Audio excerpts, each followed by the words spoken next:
Hello, welcome back to the Board Games 4K YouTube channel, and this is a channel where we give you reviews, playthroughs, unboxings. We generally like to talk a load of bollocks about tabletop gaming in general. And in this video we're going to be talking about a game that is essentially bingo in a box. We're going to be talking about Augustus, or the Rise of Augustus as it is otherwise known. And this is a game where you will be taking chits out of a bag. You'll be playing bingo, trying to get your legions to control different regions that will give you points and will allow you to win the game of Augustus. So in this video we're going to be giving you a very brief overview of the rules. We'll be telling you what we do like, what we don't like, and we'll come back and we'll tell you whether or not Augustus is still worth playing today and in the future. So remember, if you're new here, then please consider subscribing to this channel. Leave a comment in that section down below, and we'll see you after this.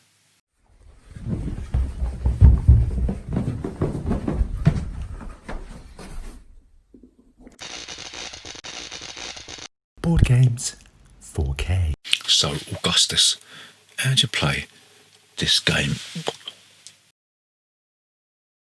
So at the beginning of the game you're going to be dealt 6 objective cards, and you will choose 3 of them, dump 3, and then you'll place 3 in front of you, right? You'll also get 7 legion tokens. These are little red legionnaire type things, and the idea of the game is to complete your objectives by placing your legions onto relevant icons on the objective card, right? So the oldest player will load the bag full of all the bingo chits. They'll reach into the bag and they'll pull a chit out and they'll announce what it is, whether it's a shield, whether it's a standard, whether it's a chariot, or whatever it is. They'll announce it, and then everybody will pick up one of their legions, and if they've got that icon on their objective card, they'll cover it up with a legion, right? The town crier, the first player, will continue to draw chits out of the bag until somebody has covered up all of the icons on one of the objective cards, and then they'll shout Ave Caesar, and then they'll go to resolve that card.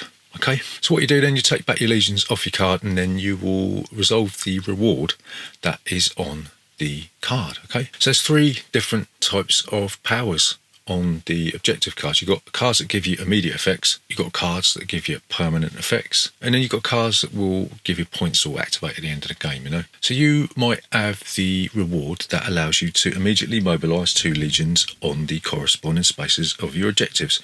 You might have the immediate effect of immediately completing one of your objectives, or you might have the immediate effect of rearranging all your legions on your objectives as you see fit. There's also a little bit of take that in this game. You've got the red powers that will affect each opponent immediately. You might have to force them to remove a legion.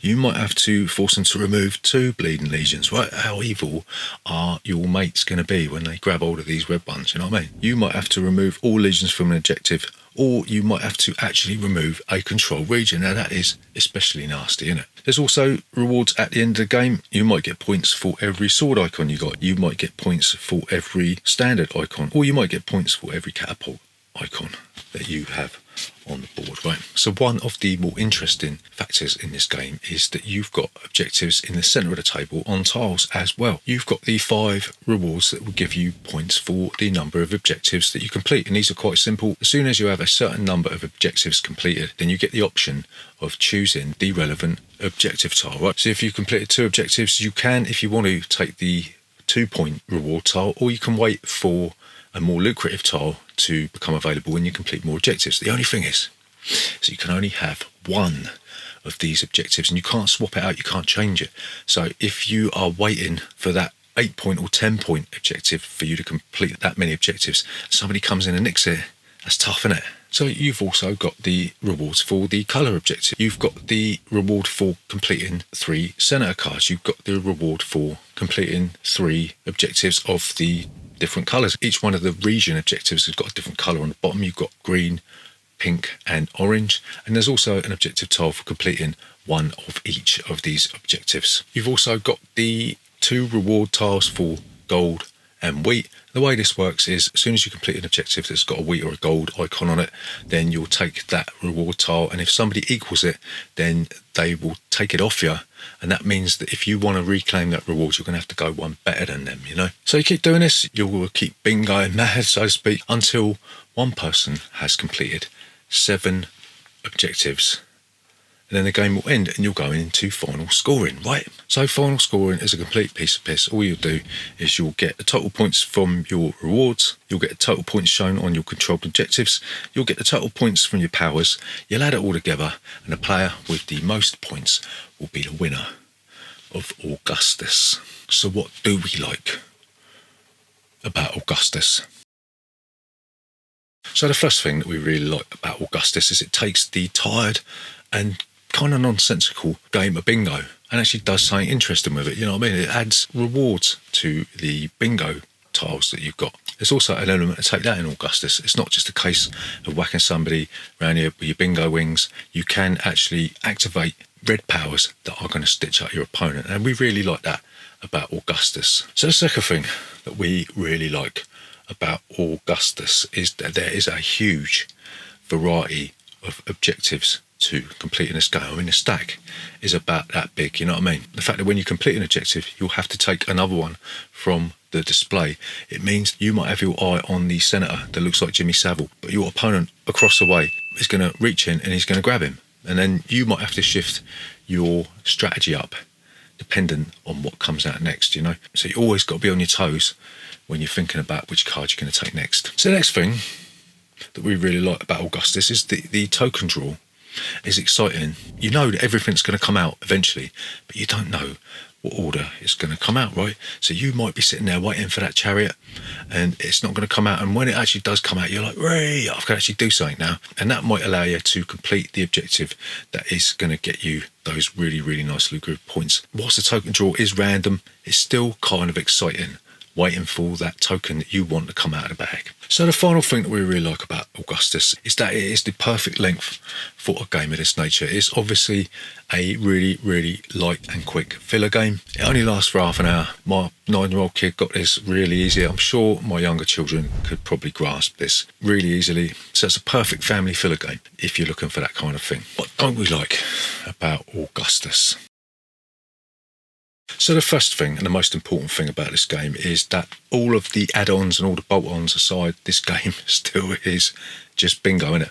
And that random token draw could frustrate certain types of players. There's nothing you can do about what comes out of the bag. It would have been nice had there been some kind of way to mitigate or influence the draw out of the bag, but there's nothing you can do about it. You just have to accept what comes out of the bag. So the second thing that leads on from the last thing that we were talking about is that there are going to be games of Augustus where you're just going to be sitting there doing absolutely nothing for about 5 minutes, you know, because like we said in the previous point that the random token draw can be kind of frustrating. Well, that means that you might just be sitting out a game for large portions until the last tokens have come out of the bag, whilst everyone else is just shouting out Ave Caesar.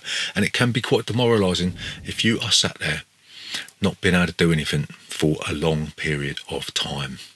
So the final thing that we don't like about Augustus is that this game doesn't scale particularly well when we're talking in terms of the rewards in the centre of the table. You know, like especially the rewards for how many objectives that you completed. If you're playing with less players, then there's going to be less competition for these rewards that are out there. If you're playing with 6, it's going to be hotly contested. It's going to be very difficult to get hold of these rewards, and that is going to maybe slow the game down somewhat and make the game that little bit more frustrating than it perhaps should be. It might have been better had there been some kind of sort of scaling in the game insofar as how many rewards you put out. So to summarise, is the rise of Augustus worth your time and bother today and in the future?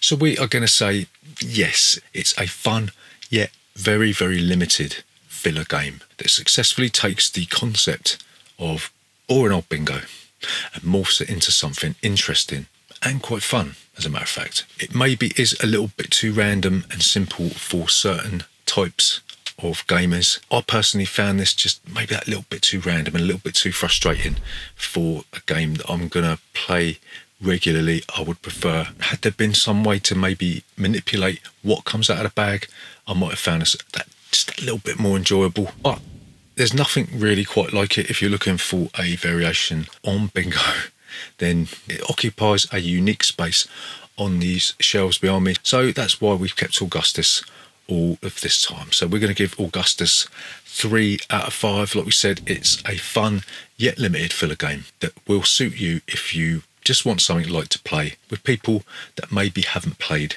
that many games before. So there you go, that's Augustus. Remember, if you're new here, then please consider subscribing to this channel. Leave a comment in the section down below. We'll see you next time.